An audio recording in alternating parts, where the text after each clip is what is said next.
오영수. 울면서 떠나온 고향이지만 산 너머 아득한 하늘만 보면 어쩐지 마음이 슬퍼. 수령산 넘어가는 흰 구름아,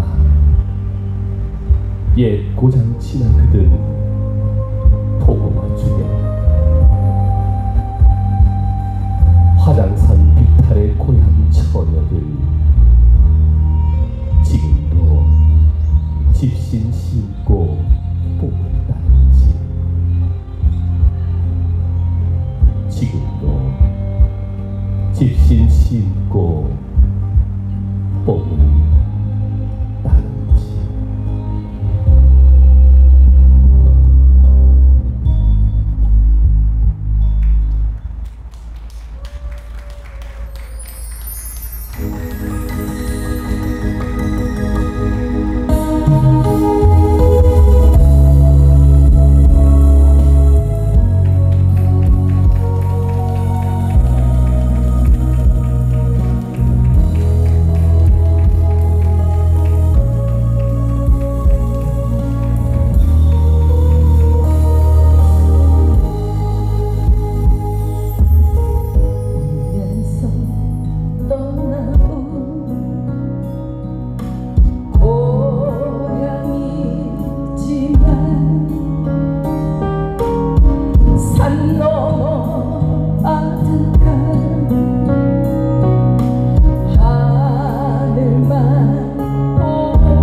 오영수 선생의 향수였습니다.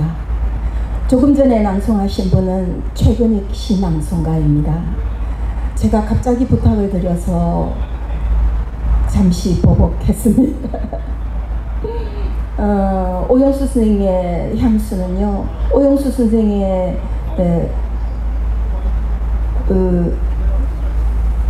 자기의 신념이 고향이었어요. 종교가 무엇이냐고 물으면 종교가 고향이라고 하시기 많지, 언양면 송대리를 사랑한 사람이었어요. 그래서 향수는 저도 부를 때마다 굉장히 젖어서 부르게 되는 것 같아요. 다음 노래는 누나야 부탁해라 들려드릴 건데요. 누나야 부탁해라는 오빠가 아버지가 징용에 끌려가게 생기셨어요. 그런데 외놈 형사가 탁 찾아왔는데 아버지가 문을 열고 확 도망을 갔어요. 도망을 가니까 누나가 문을 닫았는데 동생이 아니 손님이 오셨는데 왜 방문을 닫냐고 빨리 방문을 열고 아버지 여기 계신다고 말씀드리라고 그렇게 얘기를 합니다. 그래서 이 시를 시만으로 보자면 슬프고 억장이 막히는 시인데요. 저희는 편곡을 그 아이의 입장에서 편곡을 했습니다. 한번 들어보시기 바랍니다. 그리고 뒤에 불러드릴 노래는 마지막 노래는 봄이 오면은입니다. 봄이 오면은은 그 대동아 전쟁으로 징용에 끌려간 오빠가 빨리 집으로 돌아왔으면 하는 그 마음을 노래로 만들었습니다. 들려드리겠습니다.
감사합니다. 언양을 사랑하고 울산을 사랑한 오영수 시인처럼 지금 우리가 좀 힘든 상황이지만 우리나라의 해방을 바라는 그 오영수 시인의 마음처럼 오늘 우리도 노래를 부르면서 열심히 태극기 흔들면서 놀아봐요. 한 곡. 감사합니다.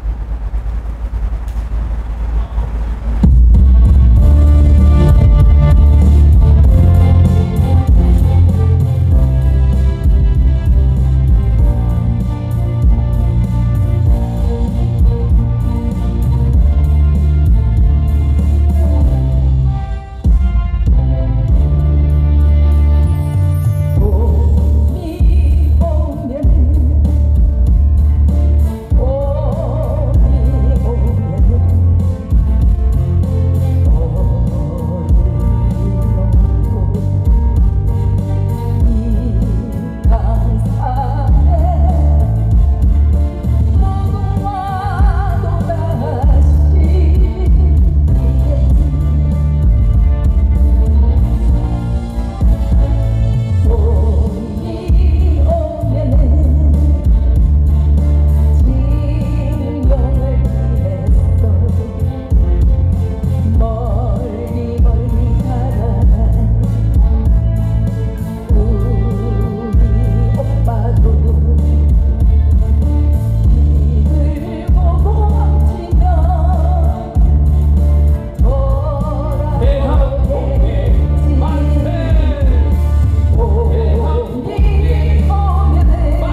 한국소설가협회 2025년 중계 심포지엄 행사를 시작하겠습니다.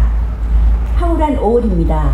이곳 문화와 소설의 도시 울산에서 여러분을 모시고 뜻깊은 행사를 개최하게 되었음을 매우 영광스럽게 생각합니다.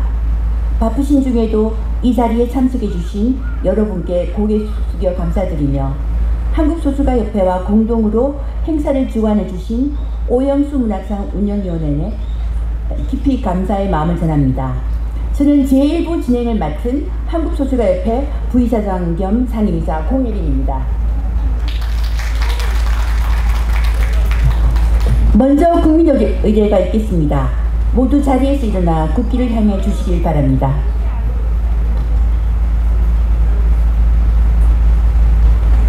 국기에 대한 경례.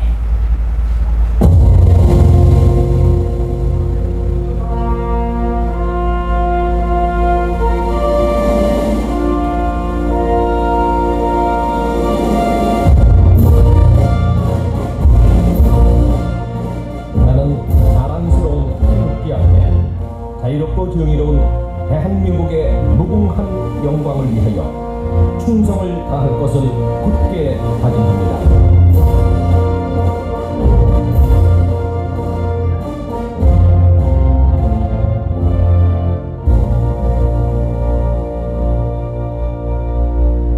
바로 작고무림과 선열에 대한 묵념이 있겠습니다. 묵념.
바로 모두 자리에 앉아주시길 바랍니다.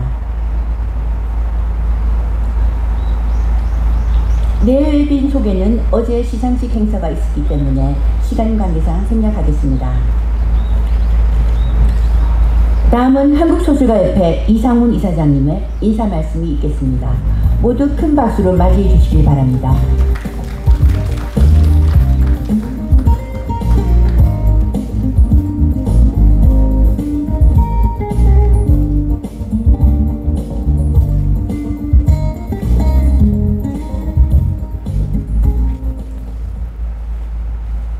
여러분, 오늘은 이쪽으로 여기 서야 됩니다. 자, 오늘은 우리가 울산매일신문하고 한국소설가협회가 공동으로 이 자리를 마련했습니다. 오영수 선생님에 대한 생각과 연구, 그리고 그 업적과 가르침에 대해서 오늘 우리나라 최고의 소설가 두 분을 모셔서 말씀을 듣도록 이렇게 마련했습니다. 알고 계시는 대로 오영수 소설 지역문학의 길을 열다 하는 것이 오늘의 주제고요. 콘텐츠 시대의 문학과 울산, 이 제목으로 바로 중앙대학교 박영석 교수, 그리고 울산 출신 소설가이고, 오영수 선생님의 상을 11회 받으신 분입니다. 올해가 33회니까 얼마 아주 오래전에 오영수 선생님 상을 받았습니다. 그리고 그만큼 대단한 분이시죠. 그 다음에 이제 또 한 분, 오영수 소설의 지역문학의 길, 이런 제목으로 한국문학의 길, 소설가 이순원 선생님께서 말씀을 해주실 텐데요. 이순원 선생님이 서울에서 또 중요한 일이 있다고 하셔서 순서를 바꿔서 이순원 선생님 벌써 먼저 말씀을 하시고 그 다음에 황현석 선생님을 모셔서 말씀을 듣도록 하겠습니다. 이렇게 이런 큰 일을 같이 해주신 울산 매일신문에게 감사드립니다. 감사합니다. 이제부터 오영수 소설 지역문학의 길을 열다를 주제로 단발제 및 토의 시간을 갖겠습니다. 소설 갯마을, 해풍, 바다와 나비, 갈매기 등 주옥 같은 작품을 쓰신 오영수 선생님을 기리며 지역문학의 방향을 논하는 아주 뜻깊은 시간이 되겠습니다. 그럼 발제자 두 분을 단상으로 모시겠습니다. 모두 큰 박수로 맞이해 주시길 바랍니다. 네, 안녕하세요. 소설가 이순원입니다.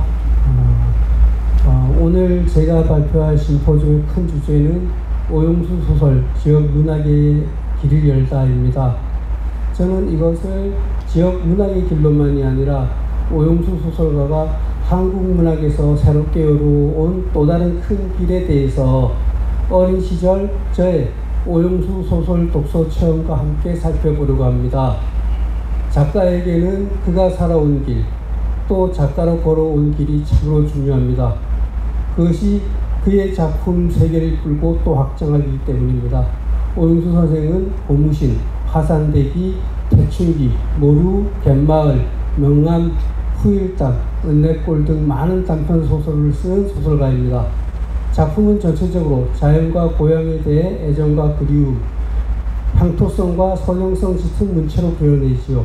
특히나 도시의 서민과 농민을 바라보는 시선이 따뜻합니다. 어린이와 당시 사회적 약자인 여자를 바라보는 시선 역시 따뜻함과 그 안에 무한한 애정과 안타까움을 담고 있습니다. 여기에 후에 그 오영수 선생님의 작품 세계에 관련하여 아주 중요한 하나의 양력이 있습니다.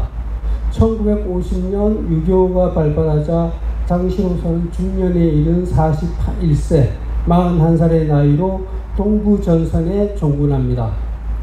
저는 오영수 선생의 작품을 아주 일찍부터 읽었습니다.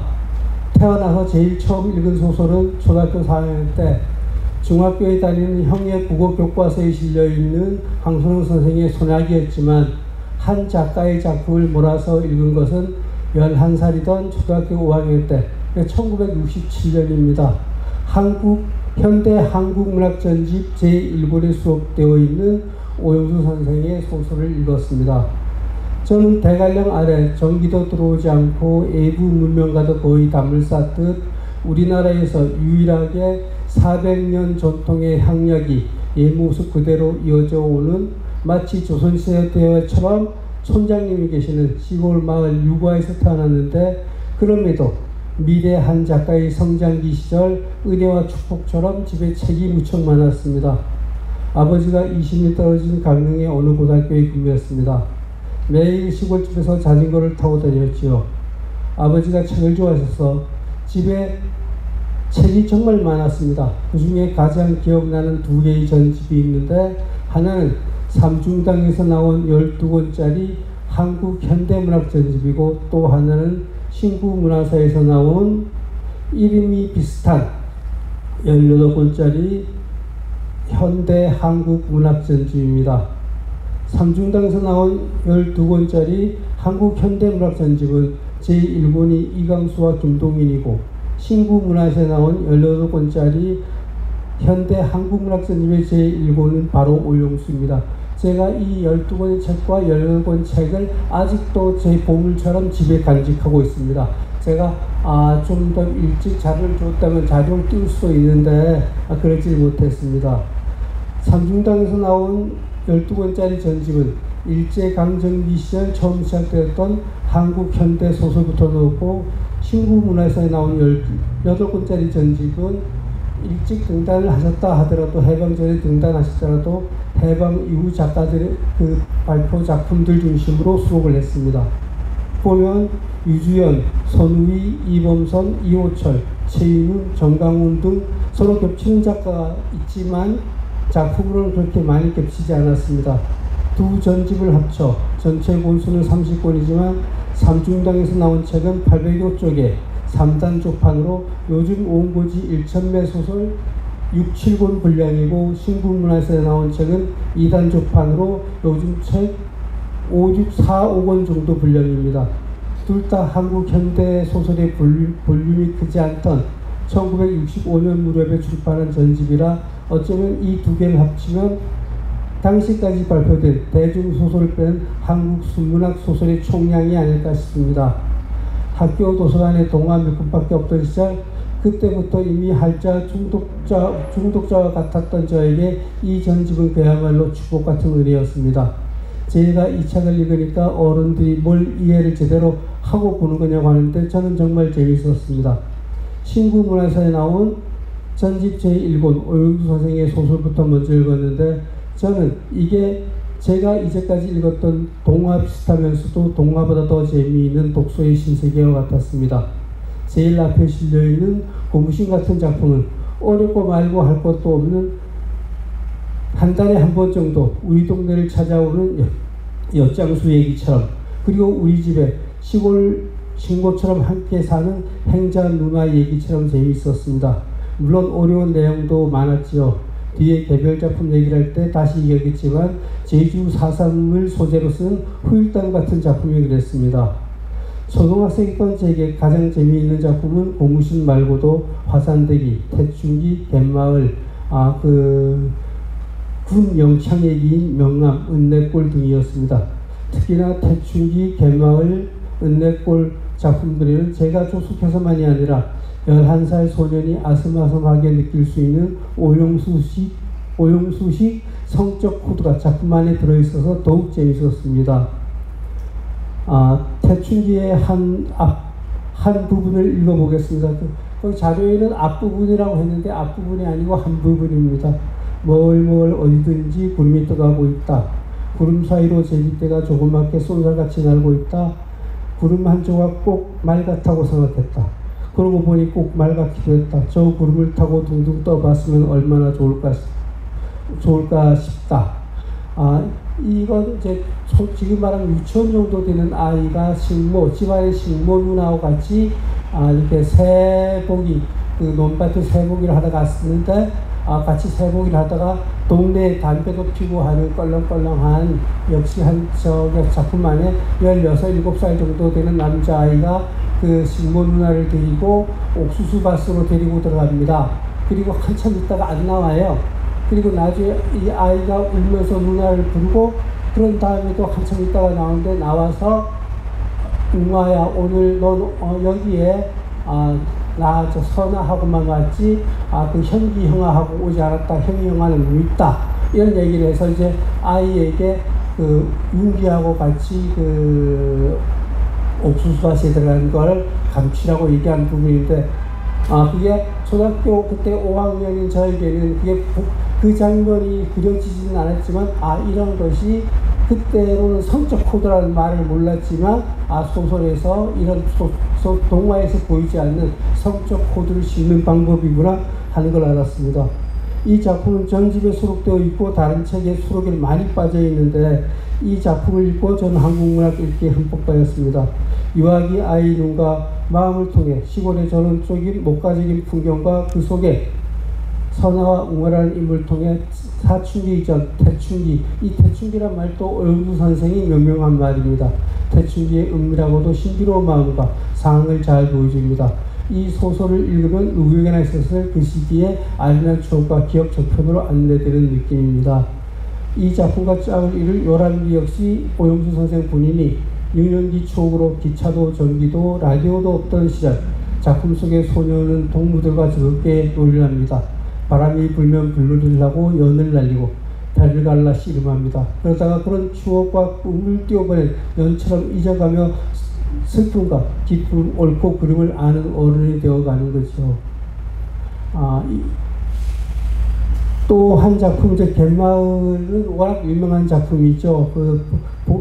본문 안에 나오는 내용은 읽지 않겠습니다. 이 소설에 나오는 애치라는 조그만 갯마을이 곧 여기 가까운 항리라는 것도 나중에 알게 되었습니다.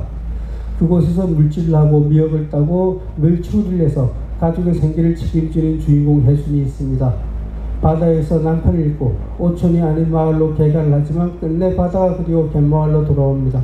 11살 소년의 눈에 이 작품에 숨은 그림처럼 감춰져 있는 성적 코드도 대단했습니다. 그게 저에게는 소설로 이끄는 어른들의 은밀한 세계처럼 나에게도 나만의 은밀한 세계 같았습니다. 그러다 제가 어른이 되고 나서 오영수 선생의 작품 가운데 다시 보게 된 두 작품이 있습니다. 화산대기와 후일담입니다. 먼저 화산대기는 1952년 전쟁이 나고 2년 후에 발표한 작품인데도 오늘날의 시골과 도시, 자연과 문명의 삶의 한 표면처럼 보여줍니다. 시골에서 올라온 어머니가 작은 아들 집 운전해서 며느리에게 거짓 취급을 당하고 화장실 찾지 못해 담 밑에 용벌을 보고 정성껏 쏘온 도토리떡과 신고 온 집신을 쓰레기통에 버려진 모습에서 도농간의 삶의 대비가 선명하게 되어집니다.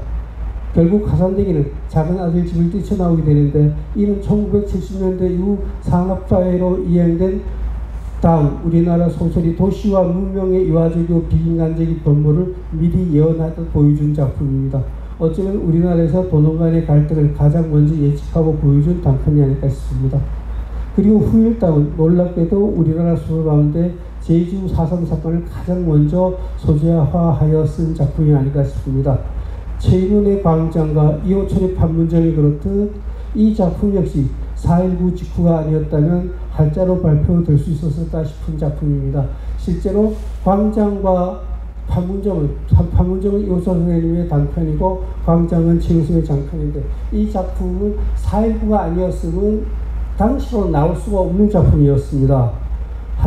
4.3 제주 민중항쟁의 항쟁 부분보다 작품의 배경과 스토리로 사건의 진실적 실체와 아픔을 다룬 작품입니다. 이 사건의 비극이 경찰에 의해 발생했다는 것도 작품 안에서 명확하게 보여주고 증언합니다. 4.3 사건이 발생 후 주인공 박중희는 대전에 있는 부대 전체가 제주로 파견되는데 이때 연대장 운전사로 제주도에 갑니다. 이렇게 연대장이 그러면 제주도 전체를 총괄하는 거예요. 제주도주와 같은 임무를 맡는 겁니다. 그곳에서 거처를 정한 집에 노인과 며느리가 살고 있는데 국민학교 교사였던 아들은 육지에서 여수 순천 사건이 일어났을 때 또 한 차례 몰아친 검속대 구역자로 끌려가 변을 당합니다. 그리고 며느리 또한 그곳에 끌려가 비몽 사몽중 학살 장소에서 겨우 살아남아 나오는데 그것이 마치 현경 선생의 소설 순이삼촌에서 순이삼촌이 시체더미에서 살아나온 것과 똑같은 모습입니다. 박중희가 이 며느리를 돕습니다. 경찰들의 해방과 반대 속에서도 며느리의 안전을 보장할 신분 증명서를 만들어줍니다. 그러나 박중희의 부대는 철수하게 되고 나중에 다시 제주로 갔을 때 이 며느리가 경찰들에 의해 몸에 돌을 매달린 채 전마선을 타고 바닷가로 끌려나가 돌을 매달린 채 수장되었다는 얘기를 듣습니다.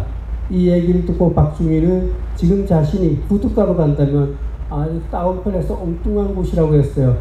지금 부둣가로 간다면 엉뚱한 곳으로 갈 것 같아. 이곳으로 가기만 하면 내가 사고를 낼 것 같다고 생각하는 곳으로 작품을 마치는데 이 엉뚱한 곳이 바로 그렇게 제주 양민들을 학살하고 이 여인 몸에 돌을 매달아 수장시킨 경찰들이 있는 곳이라는 것을 작품으로 암시하는 거죠. 굉장히 무서운 작품인데 이게 이제 1960년 4.19 이후에 발표되고 그리고 이후에 다시 오영수 선생님의 작품을 이 오영수 선생님이 이런 작품을 쓸 수 있었던 배경 중에 하나가 1950년 6.25가 발발하자 당시로서는 중년에 이른 41세의 나이로 동부전선에 종군했던 경험이 아닐까 싶습니다. 작가로 종군하며 삶과 죽음의 사선을 취재하고 제주 4.3 사건을 더 깊게 생각할 수 있는 계기가 되었던 게 아닌가 싶습니다. 4.3 사건을 다루되 주인공을 피해자인 주민도 아니고 가해자인 경찰도 아닌 어쩌면 그 사건의 중립적 입장에서 살펴보고 말할 수 있는 파견 군인의 눈으로 이 작품을 그려냈던 게 아닌가 싶습니다. 저는 오영수 선생의 문학 세계를 마치 그것만이 크고 전부인 것처럼 산촌과 어촌 등 지역 문학의 오용처럼 정리하는 것을 정말 결단코 반대합니다. 어떤 작가의 어떤 작품이든 그 작품을 썼던 당시뿐 아니라 이후 시대에 따라 의미가 달라지기도 하고 되지도 합니다.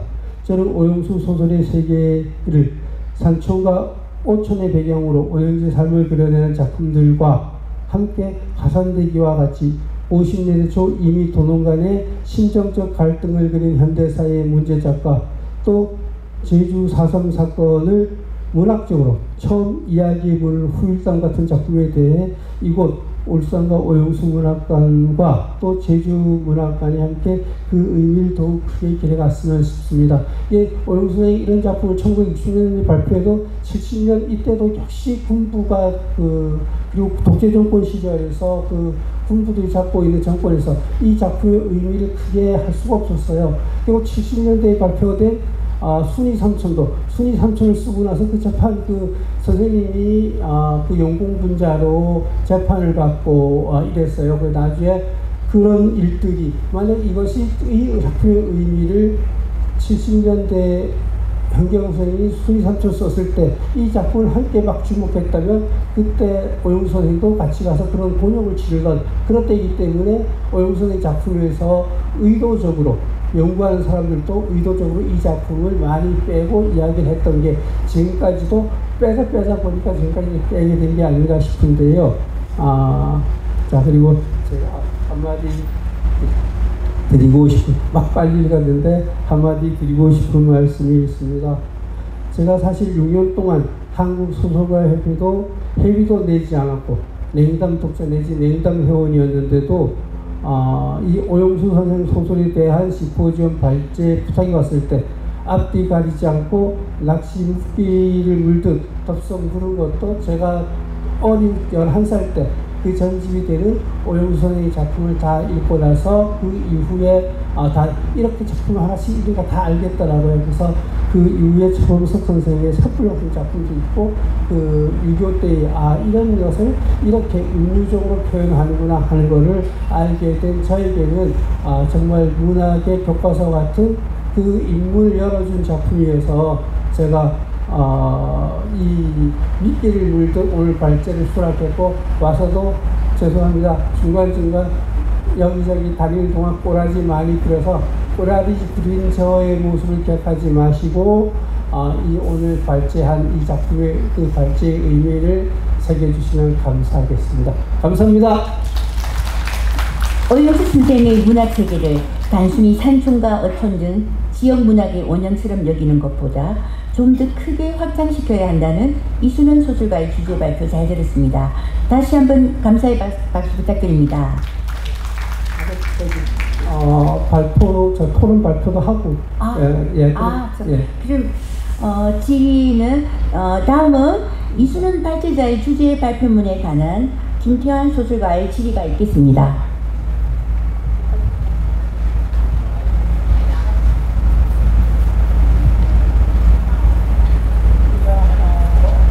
네, 반갑습니다. 제자리에서 하시면 돼요. 제자리니까. 네, 반갑습니다. 울산 소설가 협회장 김태환입니다. 오늘 오영수 선생님 발표에 대해서 전에는 4.3 사건 후일담에 대해서 전혀 논의가 없었어요. 저도 오영수 선생님이 4.3 사건에 대해서 작품 썼다는 얘기를 이번에 처음 이 작품은 관심이 없었는지 내가 관심이 없었던 건지 오히려 발표가 안 됐던 건지 잘 모르겠는데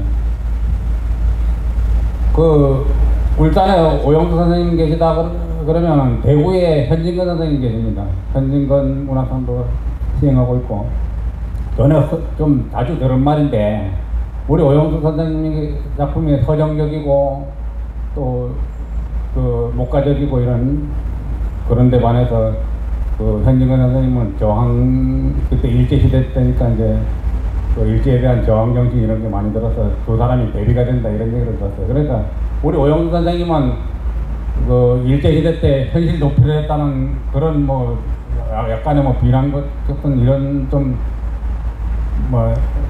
얘기들을 했었거든요. 근데 지금 4.3 사건 이 발표를 보면 전혀 그게 아니고 드러내지 않았을 뿐 작품을 쓰기는 전에 일제시대 때 삶을 산 사람이고 작품은 대부분 4.3 사건 이후 6.25 이후에 작품을 많이 쓰신 분인데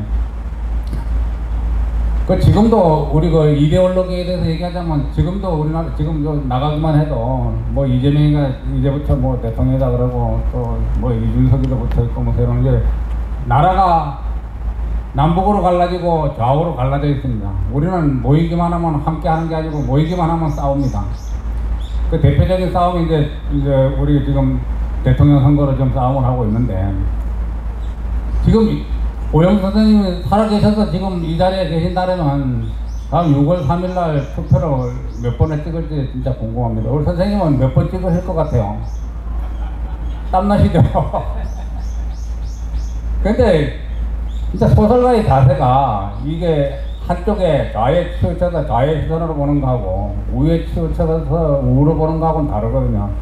제 생각은 좌에도 공감하고 우에도 공감하고 박쥐처럼 이쪽 저쪽으로 왔다 갔다 해야 되지 않나. 저는 좀 얍삽하게 그렇게 해야 된다고 생각해요. 한쪽을 미워하기 시작하면 이거 사랑할래야 사랑할 수가 없어요. 한번 미워하면은. 근데 그런 걸 좀 버리지 않아야 될까. 중립의 입장도 지키고 양쪽을 다 헤아릴 수 있는 그런 자세가 되지 않을까. 그래요. 4.3 사건에 이르러서 그때 진짜 이 날짜가 참 교묘한 것 같아요. 4.3 사건이 해방되고 나서 시작해서 6.25 때까지도 진행이 됐거든요. 오영수 선생님이 전국 기자 생활도 했었고, 근데 그 당시에요. 4.3 때, 4.3의 중간을 관통해온 시기를 사신 분이거든요. 자기가 겪고 경험한 거를 소설로다 그때 안 썼다 그러면 진짜 요게 또 그럴 건데, 이거 굉장히 중요한 작품인 것 같아요. 그 시대를 그저 방관하지 않고, 막 기록적인 그런 걸로다 이제 소설로다 이래 썼다는 게 참 굉장히 요거는 좀 충격적으로 다가옵니다. 우리 이순호 선생님께는 이거 한 가지 좌우를 뭐 어느 쪽이냐고 물어보고 이러면 진짜 땀이 나실 거고, 진짜 이데올로기에 대처하는 우리 소설가들의 자세에 대해서 본인 생각부터 한번 꼭 들어보고 싶습니다. 부하내동하는 파입니다. 쪽도 아니다. 이런 게 제가 나이가 40대 때 전육 때고 50 언저리 때에도 사회적인 어떤 번역 기능이 필요하고 어떤 문제에 대해서 굉장히 직설적으로 칼럼도 많이 썼어요. 조선일보를 찌라시라고 거침없이 몰아붙이기도 하고 독립문학상을 받은 작가로 안티조선을 한 유일한 작가이기도 하고, 그리고 지금도 발표를 전혀 안 하고 있는데, 제가 또 50 됐을 때, 그런 보고, 작가가 제가 이제 나이가 60이 넘었거든요. 60이 되었을 때, 이런 생각을 했어요. 내가 어떤 주의 생각하고 있는 바가 옳다 하더라도, 그것을 내가 공개적 혹시나 언론을 통해서 이야기하는 것은 그것이 옳은 방향이고 옳은 진리라 하더라도 그렇게 이야기하는 것은 내가 이제 넘어가고 있다.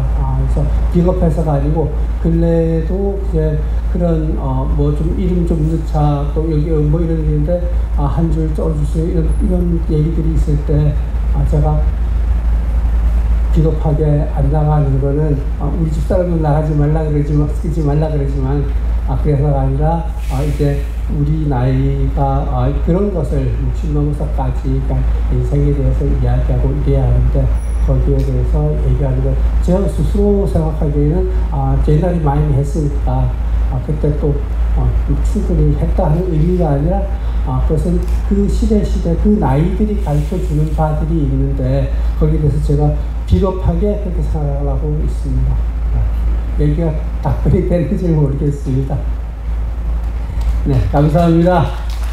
네, 아주 색다른 지리자의 질문에 여유있게 발제자께서 답변해 주셨습니다. 감사합니다. 다음은 울산 출신 소설가이며 범도의 저자이신 방현석 중앙대 교수의 콘텐츠 시대의 문학과 울산에 대한 주제 발표가 있겠습니다. 안녕하세요. 방현석입니다.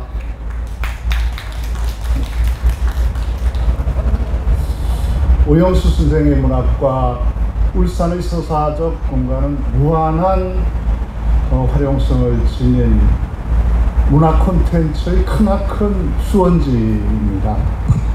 저는 오늘 제가 쓴 소설 범도의 경험을 통해서 여러분들과 함께 울산이 가진 문화 콘텐츠의 활용 가능성에 대해서 짧게 생각해 보려고 합니다. 제가 범도를 처음 쓰기로 작정했던 14년 전입니다. 만주에서 작정했는데요. 저희 아버님과 할아버지 삼형제가 다 울산 분들이고 저도 울산에서 태어나서 자랐는데 우리 아버님과 할아버지 삼형제가 다 어린 시절에 만주에서 자랐습니다. 그래서 우리 아버님이 저한테 자주 나는 14살 때 혼자서 울산에서 기차 타고 만주까지 왔다 갔다 했다. 그때 솜이불 한 채만 사서 만주 가면 팔아서 왕복 기차비가 다 나왔다. 그런 얘기들을 하셨어요. 그런데 저는 한 번도 귀담아 듣지 않았어요. 뭐 아들들이 다 그렇잖아요. 아버지 인생에 아무 관심이 없죠. 남의 얘기는 쓰려고 열심히 취재하고 조사하고 인터뷰하면서 정작 우리 아버지 얘기는 한 번도 귀담아 들으려고 하지 않았어요. 그래서 제가 뒤늦게 철들어서 아버님 돌아가시기 직전에 노트 하나 장만해서 아버지하고 인터뷰 시작했어요. 근데 몇 번 못하고 돌아가셨어요. 그 노트 들고 찾아간 만주가 저기 있는 저 2번에 있는 서간도입니다. 그 유하연 주소지로 찾아갔더니 그 바로 옆이 신흥무관학교가 있었던 자리였더라고요. 그래서 우리 아버지하고 할아버지 형제들은 물론 독립투쟁하러 간 거 아니고 생계형 이주하셨었는데 그 신흥무관학교를 졸업한 2천여 명의 졸업생들이 걸어갔던 길, 그리고 저기 있는 3번, 2번, 3번 사이에 있는 북만주, 봉오동 청살리 전투전적지와 이쪽 3번에 있는 남만주, 안중근 참모중장이 처형당했고 신초 선생이 옥사당했고 이회영 선생이 수감 생활을 했던 남만주를 답사하면서 저는 굉장히 전율했습니다. 우리 역사는 어떻게 이토록 철저하게 이렇게 눈물겹게 아름답고 대단했던 항일 무장투쟁사를 철저히 지워버리고 덮어버릴 수가 있었을까? 한국인의 삶을 책임져야 할 우리 문학은 이 아름다운 사람들의 이야기를 외면하고 지금까지 대체 뭘 써온 것일까? 대학교 문해창작학과에서 학생들에게 어떤 사람의 이야기를 어떻게 다루어야 하는지를 가르치면서 살아온 저를 너무나 부끄럽게 하는 사람들의 이야기가 제게 말을 걸어왔습니다. 그렇게 시작한 이야기를 책으로 내는데 딱 13년이 걸렸습니다.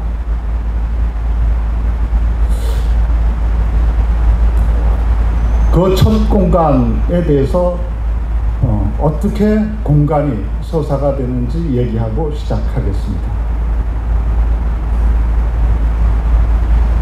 이건 영길에 가면 있는 불화퉁하강에 놓여져 있는 하남다리입니다. 우리 서울의 한강, 울산의 태화강 같은 강이죠. 저 불화퉁하강에 처음 만들어진 다리가 하남다리입니다. 나무로 만들어졌던 다리죠. 한 해에 백두산을 찾는 관광객들이 275만 명입니다. 그 중에 중국인 다음으로 많이 가는 사람이 한국인들입니다. 그런데 저 다리를 다 지나가면서 저 강 아래서 무슨 일이 있었는지, 불화퉁하 강 위에 있는 하남다리에 어떤 사연이 있는지 아무도 모릅니다. 저 불화퉁하 나무다리를 지금은 콘크리트 다리가 됐죠. 그 콘크리트 다리를 만들 때 희생되었던 사람이 김훈이라는 사람이었습니다.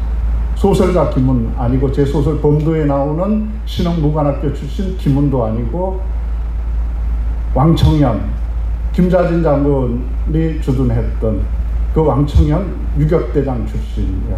경찰서 습격하다가 체포돼서 저 영길 감옥에, 영길에 있는 감옥에 수감되어 있던 그는 연길감옥 투쟁위원장이었죠. 2번 탈옥 투쟁에 실패하고 3번째 준비하다가 저 다리 밑에 끌려가서 산채로 수장당했어요. 깜깜한 겨울이면 저 강 차 타고 건너갈 수 있습니다. 그 깜깜한 얼음 밑으로 다리 공사 노역한다는 부실로 끌고 가서 산채로 얼음장 밑에 밀어넣어서 수장시켜 왔어요. 그 사람이 희생당한 다음에 이진은 거의 유언을 따서 연길감옥 투쟁가를 만들었고 마침내 1935년에 300명이 넘는 독립투사들이 탈옥에 성공합니다. 식민지 역사에서 전 세계 독립투쟁사에서 전무후무한 일이었어요. 그런데 우리 역사는 아무도 그 역사를 쓰지도 기억하지도 않습니다. 저 위에 있는 게 연길 감옥이 있던 터이고 밑이 불화 통화강 하남다리 김은희 수장당했던 곳입니다. 그건 봉오동도 마찬가지입니다. 봉오동 그러면 우리 사람들이 어마어마한 첩첩산중에 인적도 없는 곳이라고 생각합니다. 전혀 그렇지 않습니다. 하천, 중천, 상천 3개 마을에 150가구가 넘는 주민들이 살던 마을이었습니다. 지금 여기 있는 게 지금은 저수지가 되어 있는데 저 위로 차례대로 3개 마을이 있었던 공간입니다. 저 공간에서는 누가 싸웠을까? 우리는 그저 봉오동 그러면 홍범도, 청살리 그러면 김자진만 얘기합니다. 그러나 그 전쟁을 승리로 이끌었던 사람들은 그런 사람들이 아니었어요. 저 봉오동의 주인은 그 전투의 사령관은 홍범도 장군이 아니었어요. 최진동이었습니다. 당시 저 봉오동을 중심으로 해서 만주 일대 부산 땅 7배나 되는 토지를 가지고 있었던 부자가 최진동이었습니다. 봉오동 전투에 참전한 1,500명이 넘는 독립군들의 새끼를 먹일 수 있는 능력을 가진 유일한 사람이 최진동 형제였어요. 홍범장은 기꺼이 그에게 총사령관 넘겨주고 그 밑에서 1군 사령관으로 싸웠던 사람이었습니다. 저 전투에서 우리를 기억하지 않는 수많은 영웅들이 있습니다. 박서양은 저 봉오동 전투의 종군 군의관이었습니다. 제중원 1기로 들어가서 우리나라 최초의 의사가 되었던 7명 중에 1명이 박서양입니다. 백정의 아들이었습니다. 당시만 해도 백정의 아들은 이름도 성도 호적도 없는 투명인간이었죠. 그가 조선 최초의 의사가 되어서 고종을 진료하는 왕실 출입이가 되었고 세브란스 의전의 간호학부 최초의 한국인 교수가 되었지만 봉오동 전투가 준비되었을 때 기꺼이 종군 의사로 참전했고 봉오동 전투가 끝난 다음에 저 아까 건너갔던 불화퉁화강을 건너면 있는 연길 가장 큰 도로 국자가에 구세의원을 열고 1년에 1만 명씩 진료했습니다. 3,000명은 다 독립군들, 가난한 우리 동포들, 무료 환자들. 바로 그런 역사가 쓸어있는 공간입니다. 그 역사, 그 인물들을 알고 저 공간에 가는 것과 그냥 봉오동 이름만 알고 가는 봉오동은 전혀 다른 봉오동입니다. 그건 철혈 광복단 단원들의 15만원 탈취 전적지도 마찬가지입니다. 1919년 3.1운동 뒤에 조국을 되찾기 위해서는 만세운동만 가지고 안 된다. 무장투쟁을 해야 된다고 결심한 청년들이 수없이 만주와 연해주로 달려갔습니다. 그러나 들고 싸울 무기가 없었습니다. 그들에게 무기를 쥐어주기 위해서 일본 현금 수송 마차를 틀었던 사람들이 철혈광복단은 15만원을 탈취하는 데 성공했죠. 15만원 당시 어마어마하게 큰 돈이었습니다. 당시 독립군 1명 무장시키는데 30원이었습니다. 소총 한정, 탄환 100발 한 세트 30원 시절에 15만원 탈취였습니다. 5,000명 무장시킬 수 있는 돈 들었지만 결국 블라디보스톡에 가서 무기 사려다가 밀정에게 걸려서 어미스백에 걸려서 돈 도로 다 뺏기고 서대문 형무소에서 교수형 당했죠.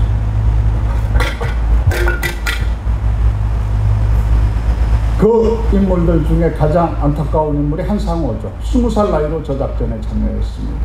저 와룡동에 있는 초등학교 초임교사였어요.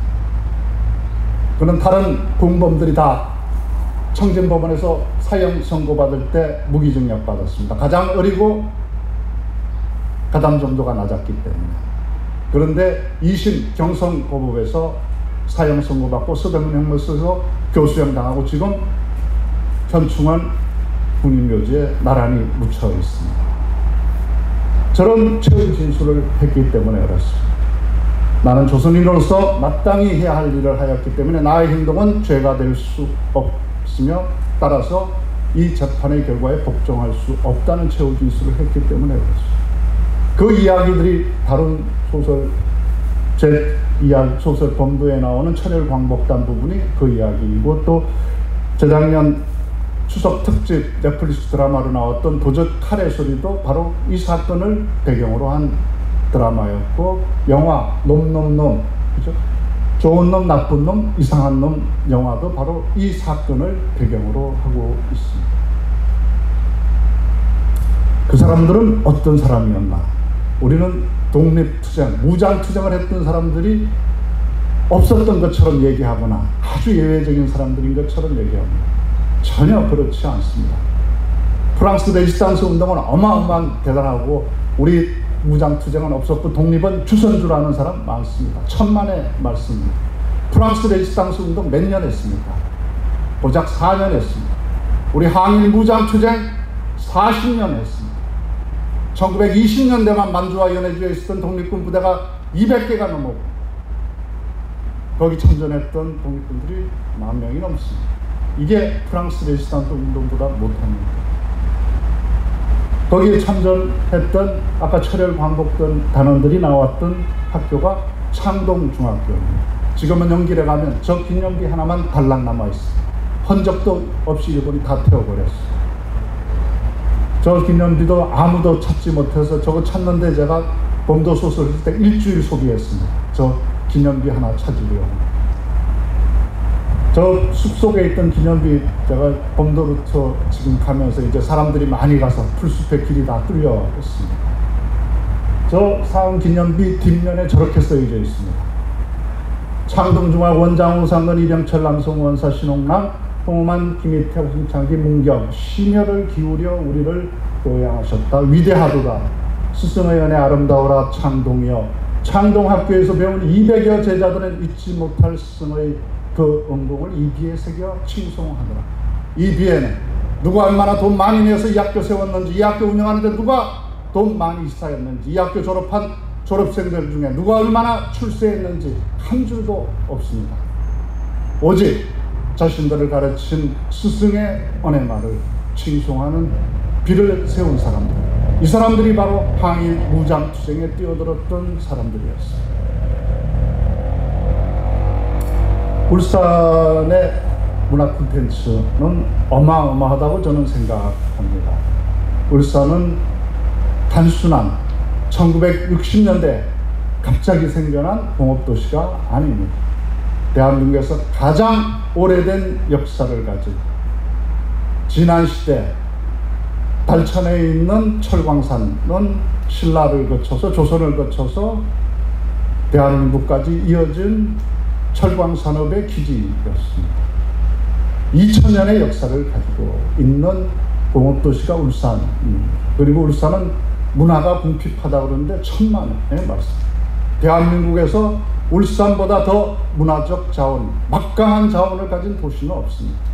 방구대 안각화, 우리 오영수 선생님이 사셨던 바로 그 언양에 있는 방구대 안각화는 길면 7000년, 아무리 짧아도 3500년의 역사를 가지고 있습니다. 그 안각화 오늘 지금 끝나고 시간이 되면 옆에 가시면 울산문화원에서 오늘 1, 2, 3관 전시실 통틀어서 전시회하고 있습니다. 거기 한번 가서 보십시오. 얼마나 막강한 이야기가 있는지. 거기 새겨진 안각화 한 개 한 개가 다 이야기입니다. 그 이야기, 방구대 안각화 그 이야기만 다 모아서 써도 대서사시 하나가 나옵니다. 그런 이야기를 가지고 있는 도시가 바로 울산입니다. 소설과 서사 예술은 이야기가 아닙니다. 이야기를 이야기하는 예술입니다. 그냥 이야기가 아니라 이야기를 어떻게 이야기하느냐를 다루는 예술이 서사 예술이고 소설입니다.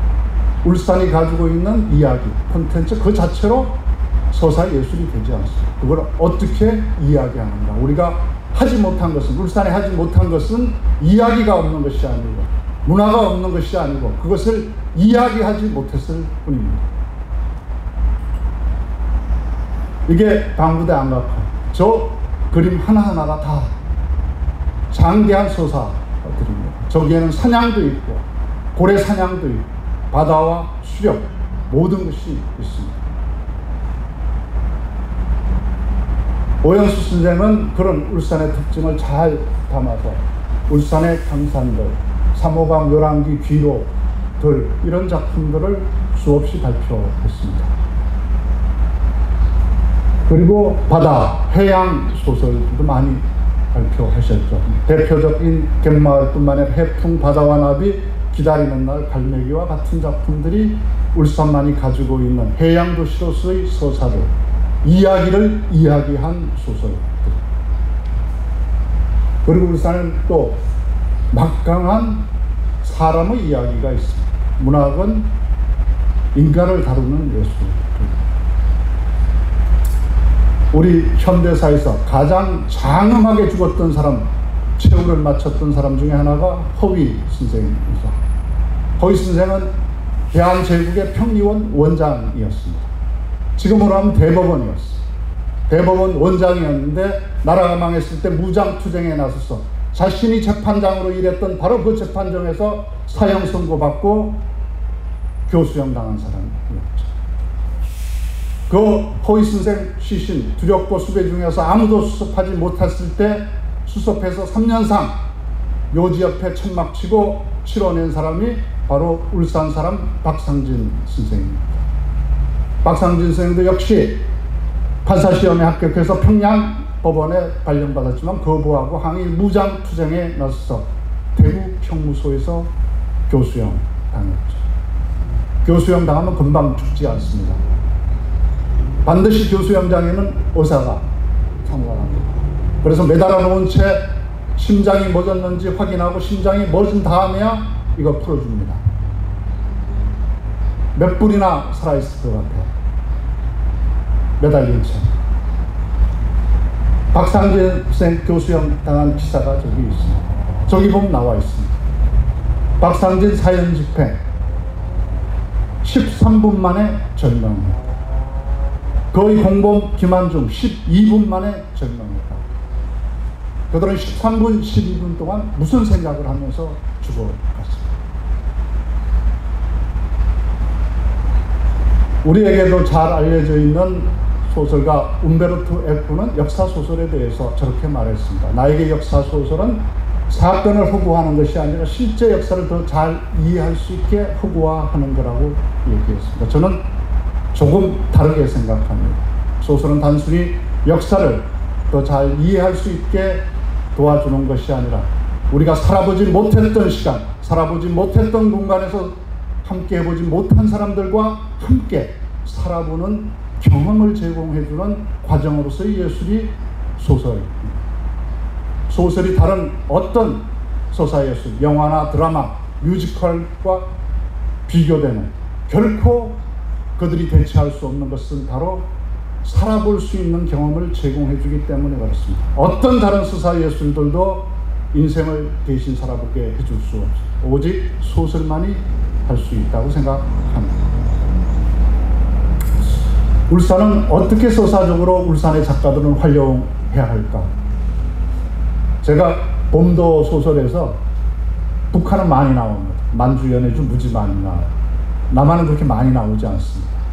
홍범도 장군 활동 무대가 좁았기 때문에 남한에서. 한양 다음으로, 서울 다음으로 많이 나오는 공간이 울산입니다. 그건 제가 고향이 울산이기 때문에 그렇습니다. 아울이라고 하는 막강했던, 저 실제 우리 산양사를 뒤져보면 범 사냥을 했던 사람들의 이야기, 일화 속에 나오는 범입니다. 그 범을 저는 아울이라고 이름 지었습니다. 한번 내달리기 시작하면 아등령에서부터 사흘 밤낮을 쉬지 않고 달려 숲이 우를 창창한 울산까지 내려간다고 붙여진 이름이었다. 제법 맹수를 잘 다루는 것으로 소문난 울산의 사냥꾼들에게 쫓기면 다시 사흘 밤낮을 달려 아등령으로 올라온다는 아울이었다. 낭림산맥과 태백산맥 자락에서 아울은 우는 아이도 뚝 거치게 만드는 흉포한 이름이었다. 멧돼지 정도는 한 이빨에 숨통을 끊어놓았고 농가의 황소를 물고 담을 훌쩍 뛰어넘어갔다는 소문이 파다했다. 녀석을 모르는 사냥꾼은 없었지만 아무도 잡지 못했다. 녀석과 대결했던 포수들은 희생되거나 패배했다. 신포수가 지금까지 이기지 못한 유일한 상대도 아울이었다. 이게 어떻게 한 지역을, 공간을 서사 속으로 서사화하는가 하는 방법의 사례라고 할 수 있겠습니다. 저는 이 소설책 내고 나서 11번 범도 루트라는 기행을 갔습니다. 작게는 30명, 많게는 65명 같이 갔습니다. 지금까지 한 350명 같이 범도 루트, 제가 13년 동안 취재하면서 집필했던 만주와 연해주의 공간을 같이 걸어보았습니다. 한 번도 아무도 참배하지 않았던 대종교 종사 요지부터 많은 사람들을 만나볼 수 있게 해서 제가 그분들에게 좀 뿌듯할 수 있었습니다. 이건 하얀 건 홍범도 장군이 살아서 갔던 길이고 붉은 건 홍범도 장군이 죽어서 돌아온 길입니다.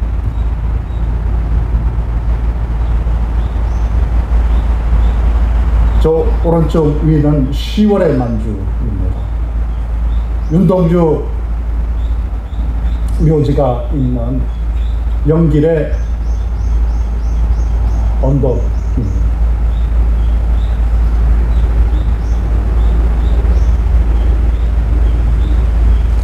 이게 지난해 여름에 갔던 범도 7기 기행 루트입니다. 범도 루트 갔던 11개 팀 중에 울산 분들이 중심이 돼서 팀을 이룬 게 2팀이 있었습니다. 그래서 그분들은 지금도 울산에서 울범이라고 하는, 울산범도라고 하는 팀들을 만들어서 자주 뭉치고 활동도 하고 그럽니다. 하나는 만주 기행이었고 하나는 연해주 기행이었습니다. 그냥 이건 시간 없으니까 화면만 잠깐 보겠습니다. 만주 백두산 압록강, 이건 연해주 시베리아 횡단 열차 타고 갔던, 홍범도 장군이 부두에서 하역 노동자로 일해서 총기 탄환값 마련했던 블라디보스토크 부두입니다. 자기 인생은 모두 실패라고, 제사도 지내지 말고 내 시체 책 모두 태워서 없애라고 했던 이상설 선생이 뼈를 뿌렸던 우스리스트입니다. 조명희 선생, 소설가 조명희 선생이 교사로 일했던 우스리스트 농업학교 자리.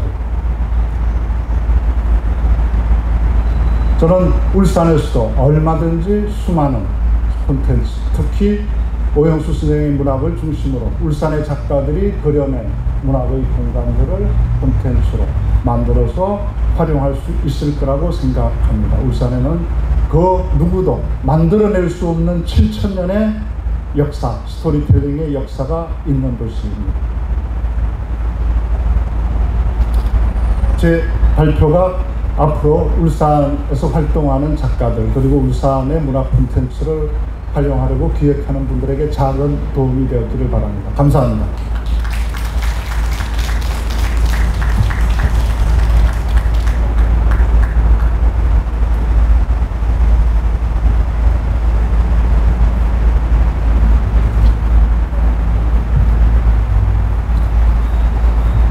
방현숙 교수의 발제문에 관한 권비영 소설가의 질의가 있겠습니다.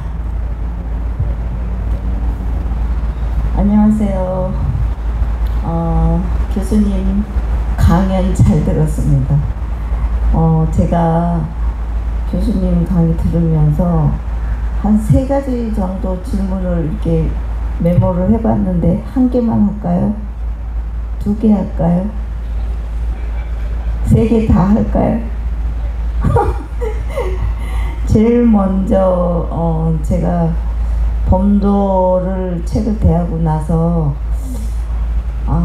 기회가 있긴 있었어요. 그 범도 루트를 갈 기회가 있었는데 제 일정이 안 맞아서 못 가서 지금 더 서운한 생각이 들고요.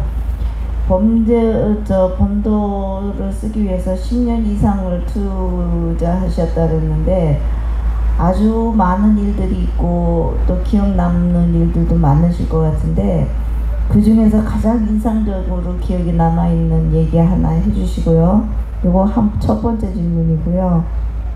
2번째는 울산 출신의 소설가시니까 울산을 주제로 해서 새로운 소설을 쓰실 계획이 혹시나 있으신지 여쭙고 싶고요. 3번째는 아까 그 호랑이 얘기, 아울 호랑이 얘기 하시는데 거기에서 아등령이라는 령 얘기가 나오는데 이게 전설 속에만 있는 건가요? 실제로 있는 건지 그게 궁금해요. 그 3가지 질문이에요. 되겠나요? 네. 쉬운 거부터 답하겠습니다. 먼저 아등령은 실제하는 공간입니다. 그 인터넷에 바로 검색해보면 뜹니다. 아등령 하면 사진이 아주 건사한 게 나옵니다. 아득한 진짜 그 영인데 거기에 주막이 있습니다. 그 주막 사진이 있는데 그게 굉장히 제가 취재하는 조사하는 과정에서 인상적이었습니다. 그 이미지가 준 힘이 굉장히 커서 아등령을 제가 소설에서 많이 반영했습니다. 그 다음에 울산을 주제로 한 소설 주제로 하지는 않고요. 제가 지금 장편 소설을 다음 걸 쓰고 있는 중인데 거기에 이제 울산의 인물들이 좀 나옵니다. 그런데 죄송스럽게도 그렇게 훌륭한 역할로는 나오지 않고 역사에 아주 나쁜 역할을 했던 대표적인 인물이 있습니다.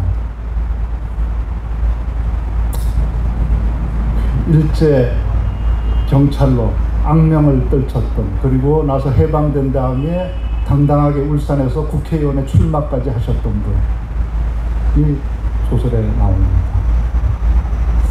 그리고 3번째 취재에서 기억은 제가 아까 얘기했던 거에서 그 창동중학교 사은비 얘기였습니다.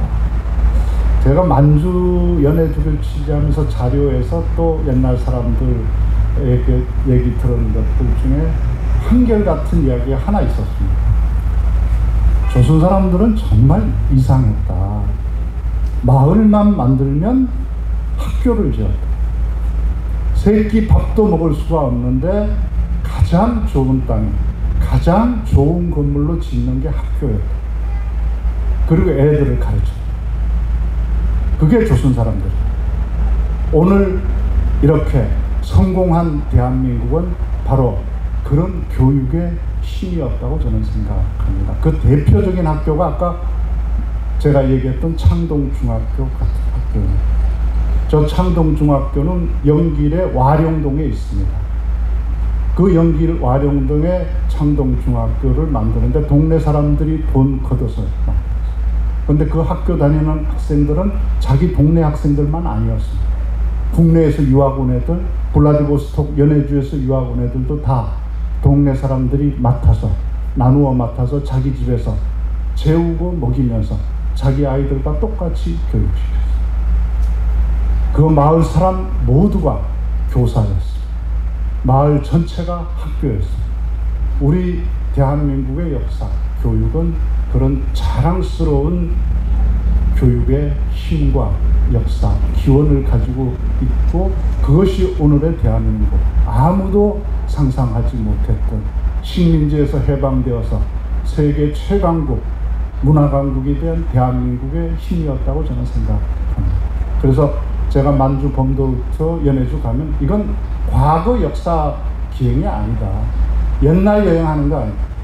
이 만주에서 우리 선조들은 자신을 위해서는 아무것도 남기지 못했지만 우리에게 새로운 나라, 봉건 왕조를 무너뜨리고 민주공화국을 수립하는 꿈을 열었던, 미래를 개척했던 창의적인 도시, 창의적인 공간, 새로운 나라를 설계하는 공간, 그게 저는 만주였다고 생각합니다. 그 대표적인 것이 바로 학교였다고 저는 믿습니다.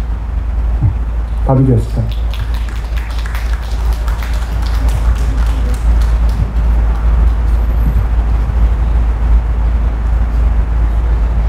잠깐만요.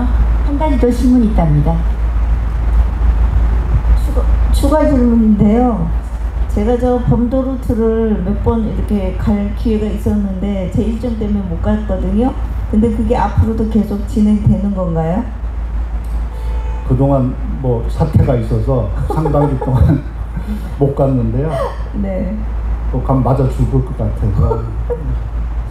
그래서 7월 24일 날 12기가 떠났는데요. 지난주에 뭐 페이스북에만 올리는데 사흘 만에 다 찼습니다. 그래서 그 자리가 지금은 없습니다. 네, 알겠습니다. 아마 하반기에 한 번 더 가려고 합니다.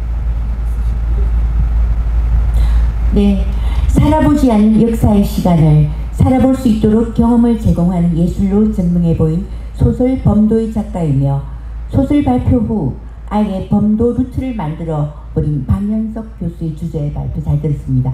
다시 한번 감사의 박수 부탁드립니다.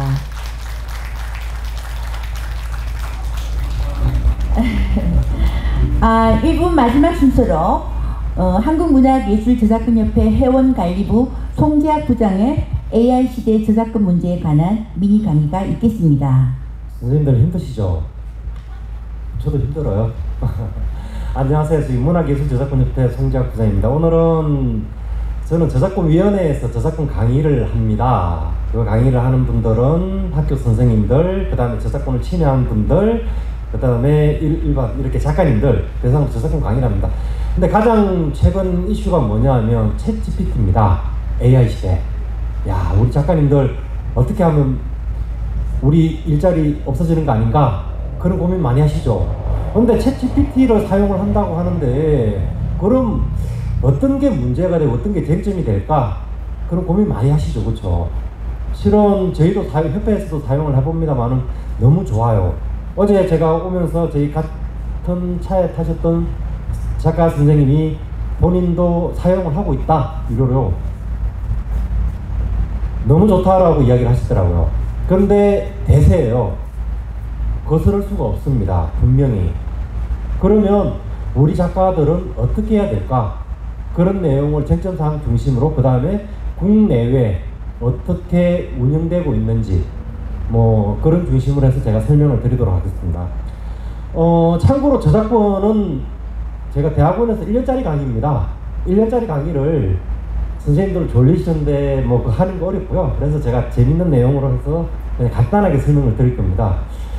실은 제가 올라가면서 AS를 해드려야 되는데 제가 친구 아버님 상을 당해갖고 이걸 마침 바로 진주로 내려가야 돼가지고 혹시 궁금하신 사항들은 아마 저 핸드폰 번호 가지고 계신 분들은 저한테 전화를 주시면 제가 AS를 해드리도록 하겠습니다.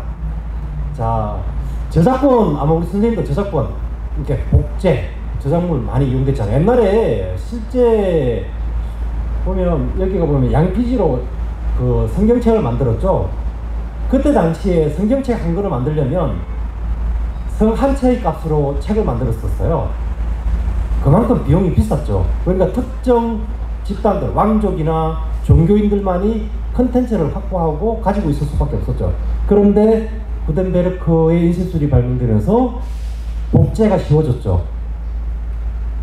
그런데 여기서 더 나아가서 최근에는 복사기, 그 다음에 더 나아가서 온라인으로 난리죠.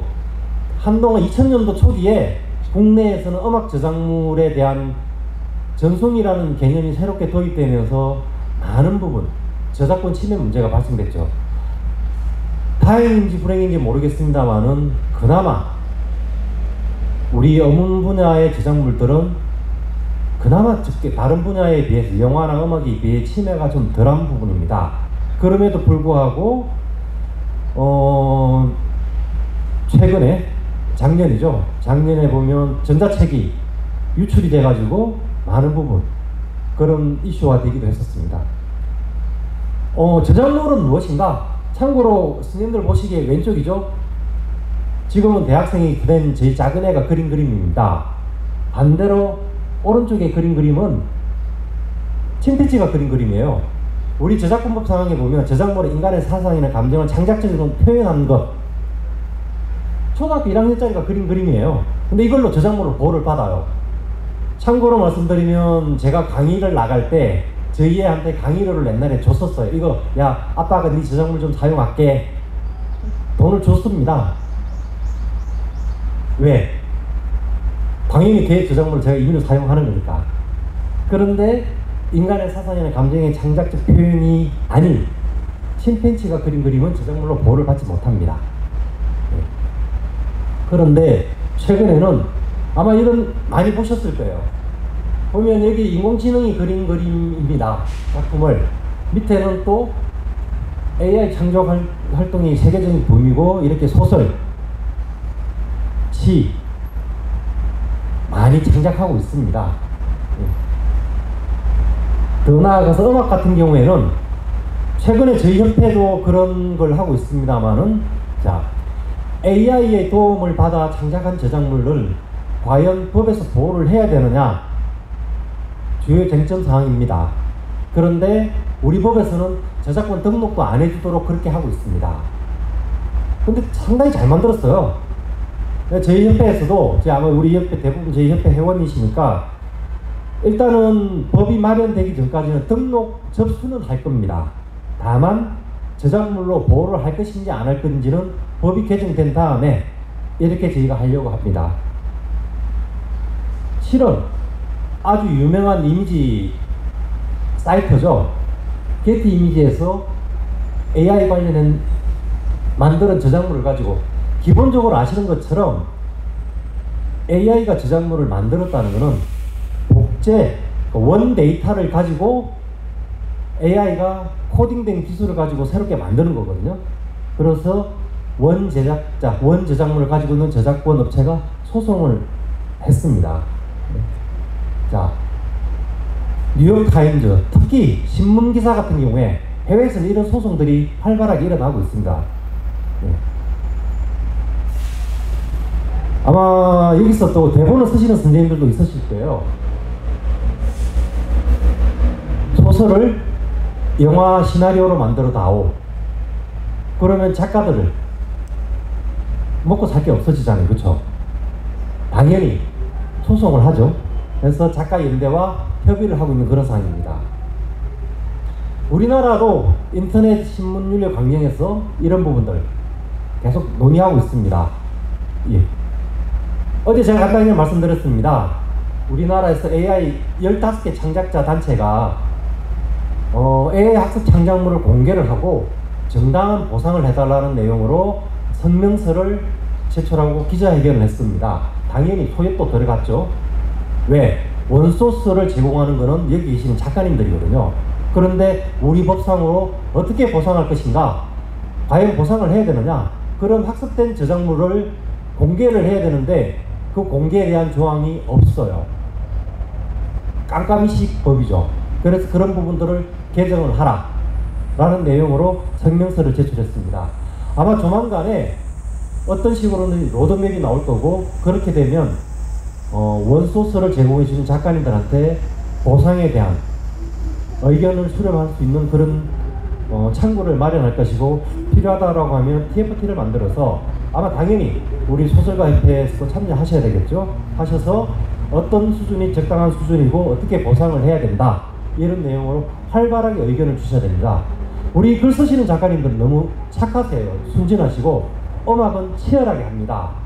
치열하게 하셔야 자기 권리를 정당하게 보상받고 또 음악은 그렇게 보상을 받습니다.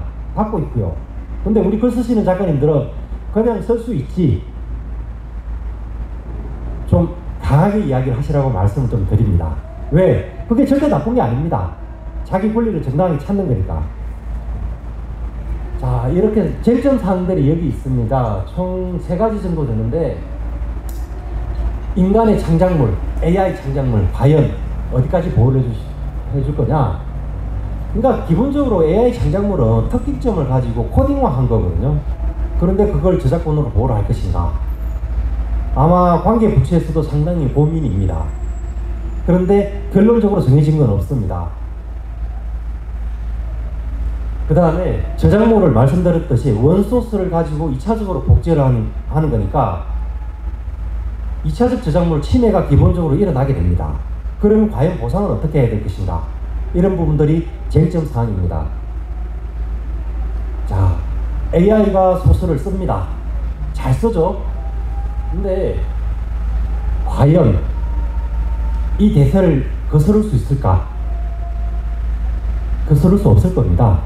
그러면 우리 작가님들이 어떻게 해야 살아남을 수 있을까? 순수하게 창작하는 거 너무 좋죠. 그런데 일종의 도움을 받아서 창작을 하시게 되면 기본적으로 제가 이렇게 다라고 되어 있잖아요.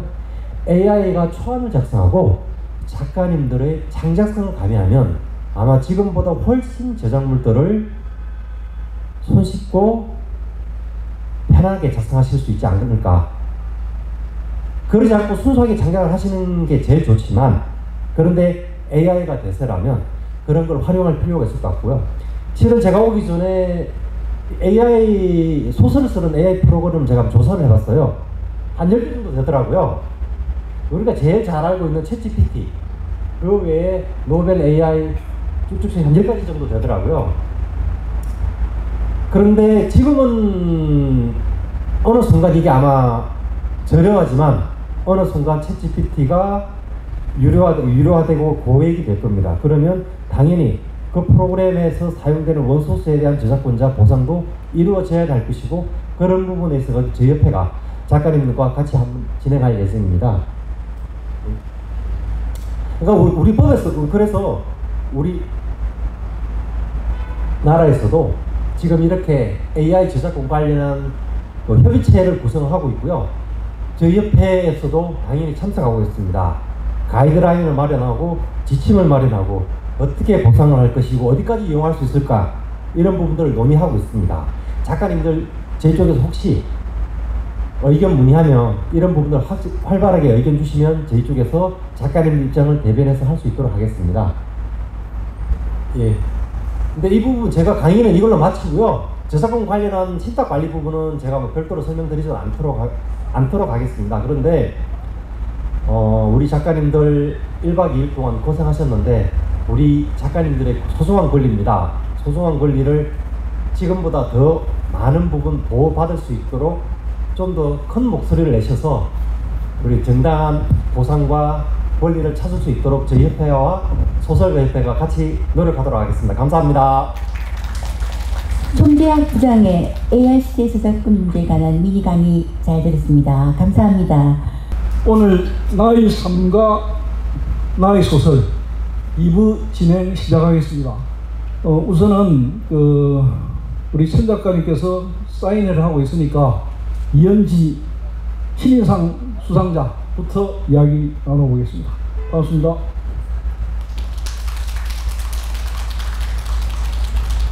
이현지 수상자는 제5회 오영수 문학상 신인 소설 신인 문학상의 수상자입니다. 이현지 소설가는 그동안에 여러 가지 많은 석자 활동을 해온 것으로 알고 있고요. 이번에 뽑힌 나의 고해는 심사위원 여러분들께서 아주 극찬을 마다하지 않았던 수작으로 평가되고 있습니다. 이 소설 속에 나오는 이야기들, 저는 오늘 소설 콘서트 때문에 사실은 이현지 작가의 신인상 나의 고해를 3번 정도 읽었습니다. 보통 소설 한 번 읽고 마는데 한 3번 정도 읽었습니다. 왜냐하면 좀 알아야 될 것 같아서. 근데 그 속에서, 이 소설 속에서 참 인턴 사원의 이야기, 그리고 앵무새 이야기, 이런 이야기들 속에서 요즘 젊은 사람들의 고민, 아니면 동시대를 살아가는 을들의 고민, 이게 무엇인가를 한번 좀 느끼게 했는데요. 우리 연지 작가에게 제가 직접 물어보고 싶은 게 소설 읽으면서 몇 가지가 있었습니다. 그 중에 핵심적인 거 묻기 전에 일단 여러분들 앞에서 이현지 작가의 수상 소감, 어떤 당선 소감 간단하게 말씀 듣고 시작하겠습니다. 네, 안녕하세요. 이은지입니다. 우선 오영수 신인문학상이라는 이런 영광의 그 수상 영예를 얻을 수 있어서 너무너무 감사드립니다. 그 어제 시상식 때도 잠깐 말씀드렸었는데 이 오영수 신인문학상 수상이 저한테 앞으로 소설을 계속 써도 된다는 게 허락이자 기회처럼 느껴져서 지금 오늘 이번 기회를 토대로 더 열심히 글을 쓸 수 있게 될 것 같습니다. 감사합니다. 네. 신인상을 받은 게 소설을 쓸 수 있는 허락을 받았다 이렇게 말씀하시니까 이 어떤 신인다운 어떤 느낌이 많이 듭니다. 근데 이 소설을 제가 쭉 읽어보면서 느낀 건데 신인다운 어떤 참신성 이런 것도 있었지만 문장이 신인답지 않게 상당히 세련되어 있었고 잘 다듬어져 있었습니다. 옆에 있는 천은영 작가가 이분의 소설을 내가 오늘 이야기를 하기 위해서 참 많이 읽었거든요. 그 등단했던 반을부터 해가지고 지금 이번 수상작인 등에 쓴 글씨까지 다 읽어봤는데 역시 천은영 작가의 핵심이 아주 짧고 간결한 문장인데 우리 연지 작가도 만만치 않게 문장 수업을 열심히 한 것 같아요. 평소에 문장 수업 어떻게 했습니까? 따로 뭐 수업이나 연습을 했다기보다는 저는 성량 작가님을 비롯한 많은 좋은 작가님들의 글을 많이 읽는 것으로 제가 문장에 대한 숙지를 제가 많이 했던 것 같습니다. 근데 우리가 보통 소설을 쓸 때 많이 읽는다고 해서 그런 문장이 잘 안 나오거든요. 사실 문장이라는 것은 엄청나게 많은 다작을 통해서 몇 번씩 고쳐가면서 해야지 문장이 다듬어지는데 그런 과정, 국문학도도 아니고 문과생도 아니고 이과생이 쉽지 않았을 것인데 그 어떤 계기가 있나요? 계기라고 한다면 제가 온라인에서 글쓰기 모임 같은 거를 시작을 했었는데요. 그때 연습이라면 그때가 아마 연습이 되지 않았을까 싶습니다. 서로 화평을 나누면서 그 길어지는 문장에 대한 것들, 그 뭐 피드백들을 받으면서 조금씩 수정해 나갔던 게 아닌가 싶습니다. 단도직입적으로 하나만 더 물어볼게요. 이번 수상작 외에 저금하고 있는 소설 몇 편이나 됩니까? 사실 많지는 않습니다.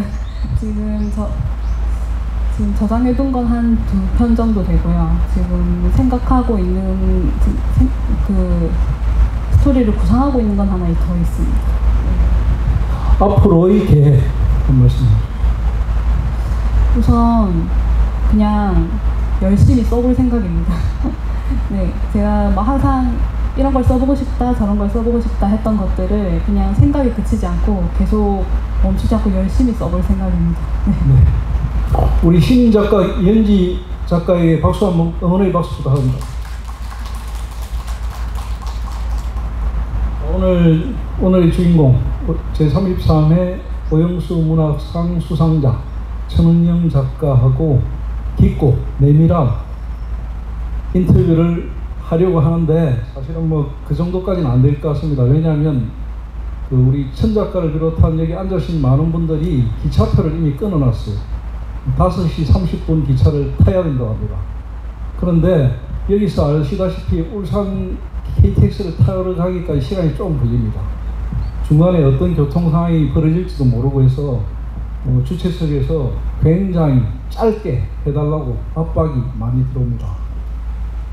근데 사실은 제가 이 천 작가하고의 대담을 위해서 준비한 시간이 많기 때문에 좀 억울해서 빨리는 못 끝내고 좀 할 만큼 해보겠습니다. 저도 우리 천 작가도 말씀을 자주 하시는데 문학 소녀 아니었던 여자가 있느냐 뭐 이런 이야기 많이 하시던데 문학 소년 아니었던 남자도 많이 없을 정도로 젊었을 때는 다 그런 거 합니다. 하는데 천 작가님의 데뷔작, 그러니까 신수문의 등단작 바늘이라는 작품과 이번에 오영수 문학상을 받으신 등에 쓴 글씨, 이 작품 사이의 간극이라는 게 저는 상당히 좀 보였거든요.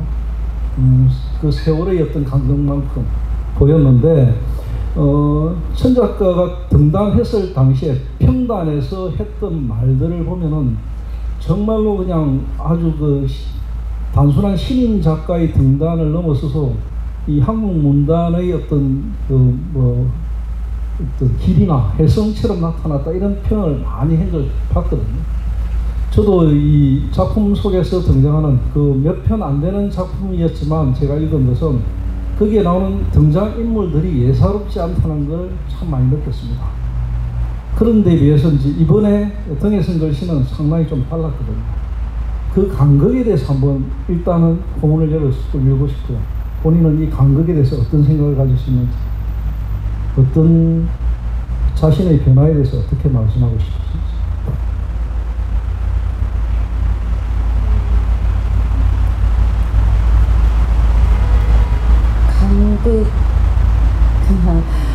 간극이 있죠. 그런데 그 엄연한 차이가 있는 것이, 그것은 데뷔작입니다. 제가 30살에 데뷔했거든요. 30년 동안 저에게 쌓였던 것이 나온 이야기의 첫 포문을 연 것이었고, 지금 그것을 최근 작은 그 후로 25년이 흘렀어요. 그러니 그건 간극이라기보다는 25년 동안 제 몸에 새롭게 쌓인 것들과 그 이전에 제가 갖고 있던 것이 버무려진 것이기 때문에 작가도 이야기도 소설도 저는 같은 이야기, 같은 사람, 혹은 어쨌든 머물러 있는 것은 죽어 있는 것이라고 생각하고요. 살아있는 것은 움직이잖아요. 그렇게 움직인 모습에 한 0.1도쯤 아니면 한 5도쯤 어떤 방향이 살짝 바뀌었거나 움직였거나 그 정도라고 저는 여기고 있고요. 근데 사람들이 느끼기에 혹은 어떤 간극의 그 1도의 차이라고 한다면 조금 더 그러니까 언어의 농도가 조금 달라졌을 것 같아요.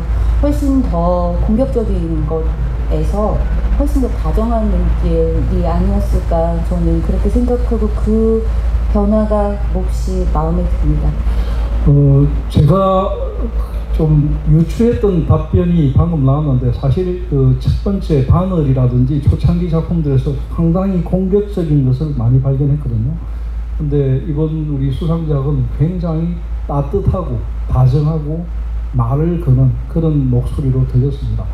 천 작가님은 제가 알기로 한 10년 단위로 엄청난 많은 변화를 겪으셨고, 최근 한 10년 동안에 엄청난 본인 스스로가 많은 변화를 겪으신 걸로 아는데, 그 중에서 가장 제가 특이했던 게 남극을 3번이나 다녀오셨다고요.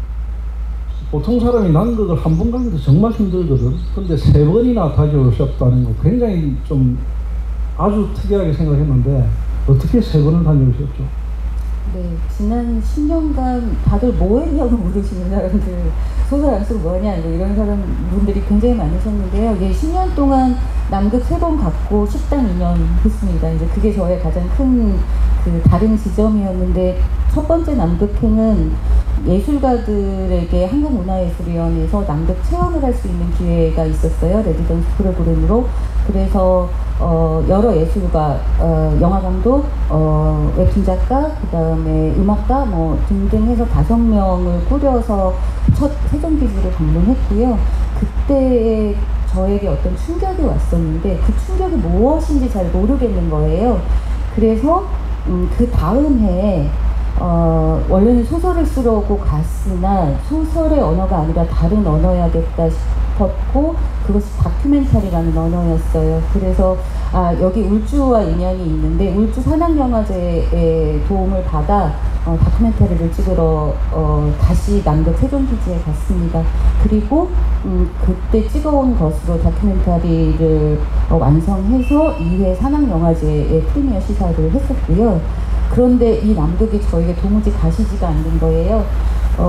그리고 그때 첫 번째는 소설가의 몸으로 갔고 두 번째는 다큐멘터리 감독의 몸으로 갔는데 어떻게 다시 갈 수 있을까 하다가 학교를 다시 들어갔어요. 이화여대 생명과학부에 들어가서 연구자로서의 활동을 하기 시작했어요. 그래서 재작년 4년 전에 남극에 다시 갔는데 연구자의 몸으로 물범의 행동을 연구하고 돌아왔습니다. 그게 저에게 다만 남극의 체험, 우리가 흔히 야 남극에 언제 가보냐 이런 문제가 아니라 기본적으로 생명에 관한 궁금증, 질문들이 무수히 많이 생겨났고요. 그것은 저의 오도 방향을 트는데 굉장히 큰 이벤트였습니다.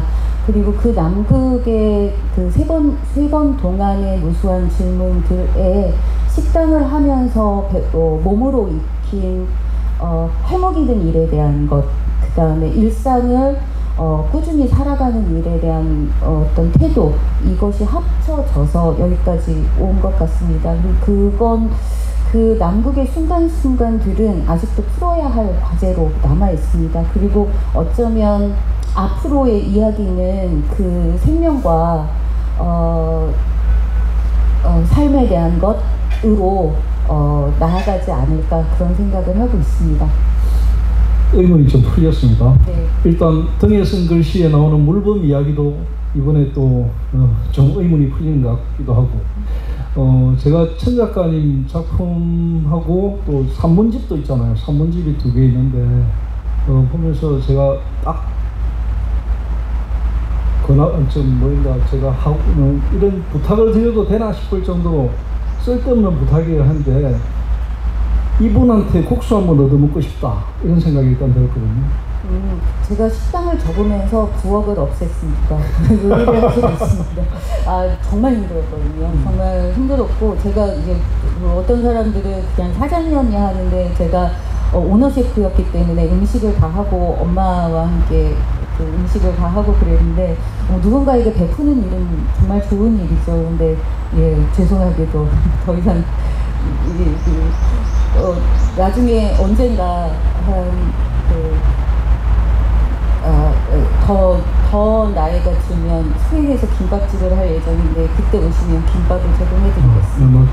정말 국수를 해달라는 소리는 아니었고요. 이 학창 시절 때 친구들이 집에 오면 무조건 국수를 말아줬다는 이야기를 듣고 그 국수가 얼마나 맛있었을까 하는 생각을 했는데, 근데 서울 마포에서 이 스페인 식당을 2년 동안 운영하셨다고. 근데 그것이 또 스페인을 가서 돈키호테의 음식들을 열심히 공부하고 직접 해본 경험의 산물이라고 들었거든요. 역시 그런 것들을 여러 가지 볼 때 학교 다닐 때 처음에 들어갔던 학부가 신방과죠. 기자 하고 싶었죠. 기자는 안 했습니다. 아니, 기자는 하고 싶었죠. 기자를 하고 싶었는데 4학년 때 마지막 과제가 금융실명제에 대한 사설을 쓰라는 건데, 너는 사설을 소설같이 쓰냐는 말을 듣고 이제 뭐 그게 계기가 됐는데, 어쨌든 그런 여러 가지 것들을 보면서 제가 소설을 보니까 소설을 탐사보도 하듯이 썼다 하는 생각이 들어요. 왜냐하면 취재 없이 소설을 쓰지 않는 분이다 하는 생각이 들었고, 그리고 기억하실지 모르겠지만 기억하시겠죠. 본인이 쓴 글이니까. 초창기 글입니다. 브라보콘을 먹는 소녀가 먹는 장면. 저는 그거 충격받았습니다. 어떻게 이렇게 브라보콘을 먹는 걸 이렇게 묘사할 수 있을까? 전 정말 감격했거든요. 그때 기억하십니까?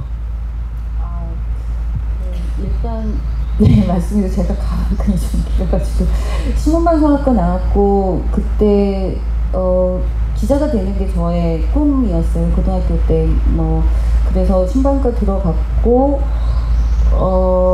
그 마지막 수업 시간에 사설 쓰는 논설 수업 시간이었는데 이야기로 썼더니 이렇게 잘 썼는데 너한테는 C밖에 못 주겠다. 그래서 잘 썼다면서 왜 그러시냐 그랬더니 너는 이게 사설과 소설을 구분 못한다. 그래서 그때 이렇게 저기서 빛이 이렇게 오면서 아 나는 소설가의 운명인가 보다 하고 약간의 그런 게 있었어요. 그래서 바로 졸업하자마자 서울예대 문예창작과 가서 소설 수업을 받기 시작했고요. 그런데 제가 좀 모자라서 그런지 저는 경험하지 않은 거를 상상만으로 만들어내는 능력이 많지 않습니다. 그리고 제가 소설을 생각할 때 지금 그때나 지금이나 여전히 마찬가지로 소설이란 이런 걸까라고 했을 때 내 주변에 둘러싼 모든 세계를 먹거나 체험하거나 받아들여서 내 몸에서 충분히 소화시킨 다음에 내놓는 무엇이라고 생각하기 때문에요. 들어오는 것이 없으면 나가는 건 이 몸에 있는 그야말로 토사물이다라고 생각을 하거든요. 그래서 저는 끊임없이 무언가를 받으려고 애를 써왔고 탐사라기보다는 체험에 조금 더 가깝겠죠. 받아들이는 작업이 조금 오래 걸렸고요. 그 초창기에는 제가 그동안에 썼던 잘가라 서커스, 생강 등등이 되게 오랜 취재의 결과 그리고 직접 그 장소, 그 직업들로 들어가서 몸에 얻어서 하는 과정이었기 때문에 되게 힘이 들기도 하고 하지만 그 좀 오래 걸리고 뭐 그런 작업들이 필요했었어요. 눈보라코는 제가 기억나는 게 제가 등단하고 바늘로 등단하고 숨이라는 마장동에서 소 머리 가르는 여자 얘기를 쓴 다음에 세 번째 소설이에요. 정확히는 그 브라보콘의 짝퉁 눈보라콘 이야기인데 그냥 저희들끼리 어떤 그 짝퉁 과자, 짝퉁 아이스크림 우리가 100원 주고 브라보콘을 먹어야 되는데 30원짜리 눈보라콘 3개 먹던 이야기를 그 친구들끼리 하다가 그 짝퉁이란 것은 무엇일까? 짝퉁 안에 들어있는 열망이 과연 짝퉁 아닌 본품의 열망과 차이가 날까? 뭐 그런 궁금함에서 시작된 소설이었고요.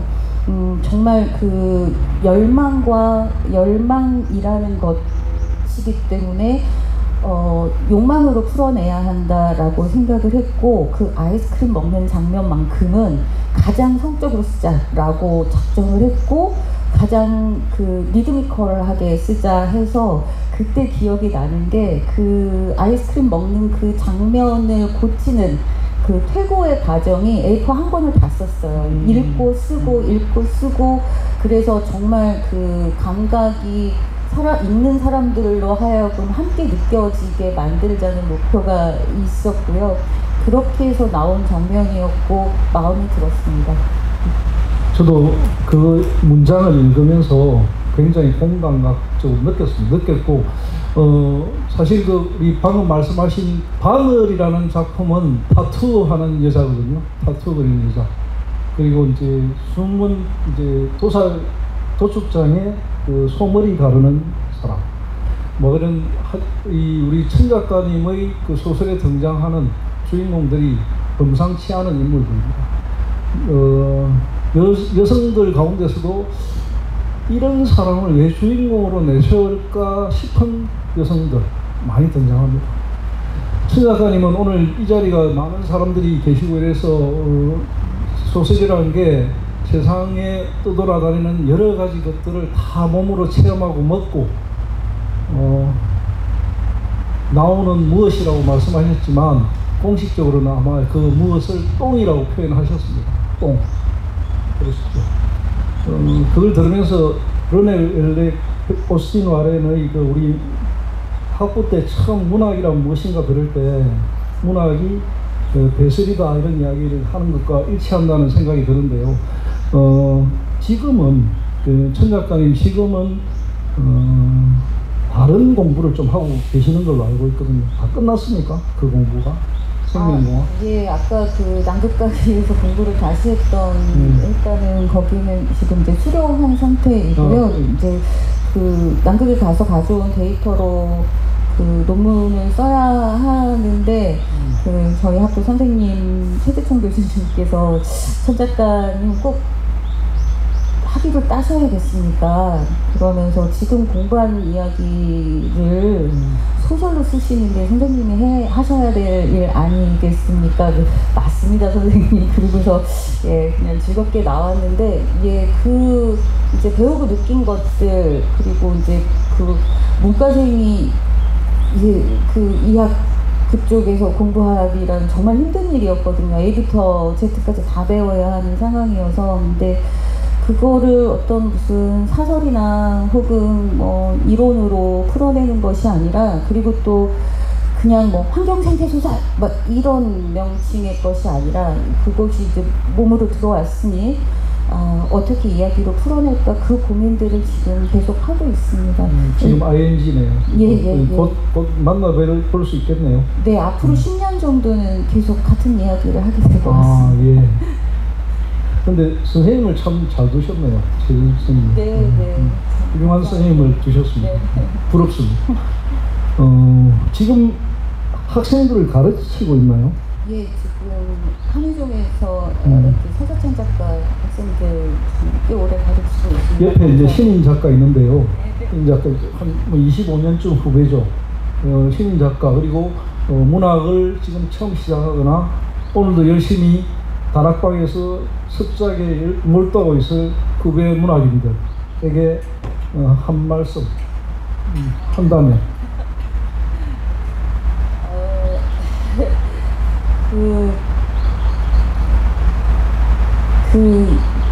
제 돌아보면 아까 뭐 작품 뭐 많지는 않아요 이렇게 말씀하셨잖아요. 근데 그거 걱정할 것 하나 없다라고 생각이 드는 게 실은 저 반을 쓰고 재고 하나도 없었어요. 다 새로 쓴 소설이고요. 이전에 서울예대에서 썼던 소설들이 다 바보 같아 보이더라고요. 그러니까 약간 그런 게 있어요. 딱 데뷔를 하면 계단을 한 계단 오르듯이 소설에 보는 눈이 달라지더라고요. 그러니까 옛날에 썼던 거 고쳐서 뭐 해야지 라는 마음보다는 이제 소설가가 된 그 몸으로 새롭게 이제 보이는 것들을 새롭게 쓰시는 것도 추천드립니다. 저는 그랬어요. 그래서 재고가 없어서 항상 허덕이긴 했지만 현재적인 몸으로 쓰는 것이기 때문에 걱정할 것 없다라는 얘기를 드리고 싶고요. 그 많은 사람들이 어떤 그 폭력적인 여성성, 전복성 뭐 이런 걸로 뭐 그로테스크 뭐 이게 저에게 붙었던 초창기의 그 따옴표였거든요. 그런데 그 안에 들었던 생명력은 못 알아봐 주시더라고요. 저는 여전히 근데 이제 더 어느 것을 부각시키느냐 뭐 이런 거였지만 근데 제가 돌아보면 저에게도 그 두 가지 면이 같이 있었어요. 그러니까 이제 그 아버지의 어떤 면과 어머니의 어떤 면이 있었다면 그 당시에는 오히려 아버지의 언어로 여성들을 그러니까 남자의 시선이 아니고요. 아버지의 언어로 어머니 혹은 여자들의 이야기를 했다면 지금은 어머니의 언어로 여자들의 이야기 혹은 남자들의 이야기를 하게 된 것 같아요. 근데 이걸 어떻게 이 변화가 생겼느냐 혹은 그 방향이 움직였느냐는 소설을 써서 가능한 일이었거든요. 소설을 딱 마침표를 쓰고 나면 내가 이 이야기를 쓰려고 했구나 알게 되는 게 진짜 소설인 것 같아요. 그게 작가에게는 이런 소설 써야지 이런 소설은 결코 좋은 소설이 아닌 것 같아요. 쓰고 나니 내가 세상에 하려고 했던 질문이 이거였구나 라고 깨닫게 되거든요. 그래서 그 질문이 완성되면 그것은 좋은 소설이다 라고 여겨지게 되는데 제가 소설을 쓰고 나서 알게 된 건 내가 어떤 사람인가 였어요. 나한테 이런 단점이 있구나, 나한테 이런 폭력성이 있구나, 혹은 내가 이런 마음 때문에 누군가를 미워했구나 등등등을 알게 되었거든요. 결국은 소설 써서 다른 사람들한테 이런 것 좀 알아봐줘요가 아니라 소설을 통해서 제가 나 자신을 알고 조금 더 나은 사람이 되고 싶어졌다라는 것, 이거는 아무리 생각해도 너무나 짜릿한 일이에요. 조금 더 나은 사람이 되는데 기여한 것이 소설이라니 너무 멋진 일이거든요. 그래서 저는 학생들한테 그런 얘기를 종종 하곤 해요. 네가 좋은 소설가가 되든 뭐 혹은 등단을 하든 못하든 유명해지든 등단한 다음에 지명이 있던 없던 소설을 쓰는 동안 어떤 질문을 하고 고민을 하는 그 시간들이 너를 더 나은 방향으로 가게 될 것이다. 소설을 통해서 그게 가능하다니 얼마나 행복하니. 그러니 소설은 계속 써라 이런 얘기를 하거든요. 뭐 돈을 못 벌던 뭐 하던 소설로서 조금 더 나은 내가 된다면, 내가 나를 안다면 그 얼마나 아름다운 일인가 저는 그렇게 생각합니다. 네. 뒤따라오는 후배 소설가들, 후배 작가들에게 참 좋은 이야기인 것 같습니다. 지금까지 소설에서 명자씨 많이 등장했잖아요. 앞으로 등장할 명자씨가 또 많이 있죠. 저희 명자씨의 실명을 결혼해서 그 천연적 이야기, 결혼하기까지 이야기를 해놨더니 저희 어머니가 동창회 창피해서 못 나가겠다고 하셔가지고요. 그리고 어디 요즘에 가면 아이고 명자씨 반갑습니다라고 이름을 아는 사람들이 생긴 데다가 저희 식당 할 때도 그 유명한 그 원로 소설가들 무슨 출판사 사장님 뭐 등등이 오시면 먼저 그 주방으로 와서 명자씨하고 손을 잡고 이렇게 되게 유명해졌는데 창피하다고 하면서 즐거워하세요. 근데 이제 명자씨 얘기는 여기까지. 소설로는 이제 그 영향은 있겠지만 명자씨를 전면으로 내거는 이야기는 그만할 거고요. 그리고 대신 명자씨의 이야기는 언제가 될지는 모르겠는데 제가 지금 계속 엄마와의 그 일상을 일기로 쓰고 있어요. 이것은 뭐 급히 산문집이나 뭐 이런 게 될 게 아니라 10년, 20년, 30년쯤 됐으면 좋겠는데 나중에 돌아가시면 그 일기로 엄마의 마지막 모습을 하려고 하고요. 명자씨의 이야기는 그렇습니다. 네, 명자씨에 대한 궁금증은 일단 풀렸고요. 저는 그런 생각을 하거든요. 동의하실지 모르겠는데 일기라는 건 나에게 질문을 던지는 거고 소설이라는 것은 세상에 질문을 던지는 것이라고 저는 생각합니다. 생각하는데 이번에 이제 수상자 등에 쓴 글씨를 제가 읽으면서 느꼈던 게 저도 우리 장모님이 올해 92입니다. 92인데 뭐 솔직히 하루 종일 같은 소재를 반복해서 한 200번 정도 말씀하신다든지 뭐 여러 가지 저도 많은 경험을 하거든요. 경도성 인지장애, 질병으로서의 경도성 인지장애라는 것을 이렇게 풀어낼 수 있을까 이런 생각도 들었고, 또 다른 측면에서는 언젠가 천은영 작가가 등에 관한 신체의 여러 부위에 대한 이야기를 많이 하셨는데 등에 관한 이야기가 참 인상적이었습니다. 등짝이라는 게 다른 신체 부위는 다 사람들이 어떻게든 뭐 하는데 등은 거울을 통해서도 참 보기 힘든 거 사실이잖아요. 등은 누군가가 만져주고 보듬어주고 바라봐줘야 한다는, 이거 참 가슴에 많이 닿았는데 이 작품 얼마나 걸렸습니까? 시작하게 된 계기하고 이 작품 쓸 때까지 어느 정도 걸렸습니까?